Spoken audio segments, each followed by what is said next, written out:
begitu berat dan dahsyatnya yang dialaminya. Relevansinya bagi orang percaya adalah harus memikul salib masing-masing. Pertanyaannya adalah, yang merupakan suatu salib yang harus kita pikul itu seperti apa?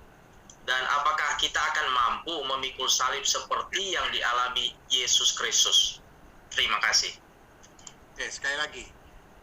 Yesus sengaja mengatakan salibnya. Siapa yang mengikut aku harus memikul salibnya. Jadi salib masing-masing. Dan setiap orang ukurannya beda-beda salibnya. Dan harus diingat, namanya salib pada saat itu kan tadi sudah sejarahnya adalah hukuman yang diberikan. Hukuman yang diberikan oleh Kekaisaran Romawi karena orang yang dihukum itu melakukan kesalahan. Apakah itu dikategorikan penjahat, budak, atau orang yang direndahkan. Jadi salib itu bukan diberikan pada orang-orang yang tidak berbuat salah, tapi orang-orang yang dihukum karena berbuat salah. Nah, tadi pertanyaannya, apakah orang sanggup? Sanggup. Makanya Yesus katakan tadi, Rasul Paulus menuliskan dalam 1 Korintus 10 ayat 13 dikatakan, percobaan-percobaan yang kamu alami itu adalah percobaan biasa. Tidak akan melebihi kemampuan manusia.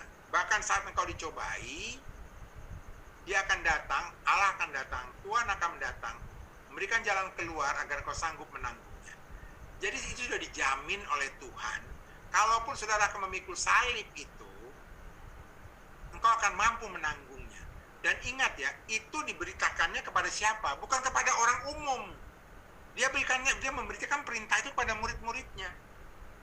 Maka Yesus berkata kepada murid-muridnya, barang siapa mengikut aku, dia harus menyangkal dirinya.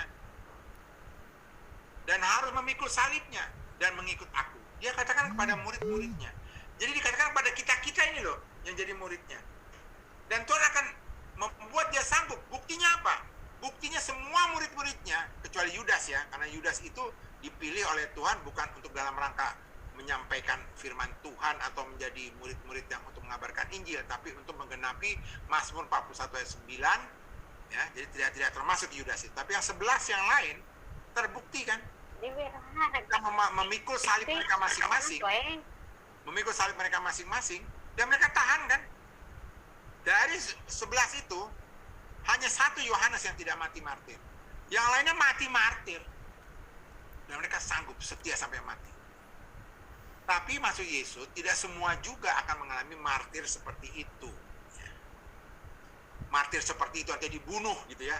Tidak semua juga seperti itu. Tapi akan mengalami salib mereka masing-masing dan pasti mampu menanggungnya. Kenapa? Karena Yesus kan ada bersama dengan dia, bersama dengan mereka, bersama dengan kita. Mudah-mudahan ini menjawab tadi Bapak yang bertanya. Silakan kepada Pak Sunario jika ingin menanggapi. Sudah cukup menjawab, Pak? Baik, kita lanjut ke pertanyaan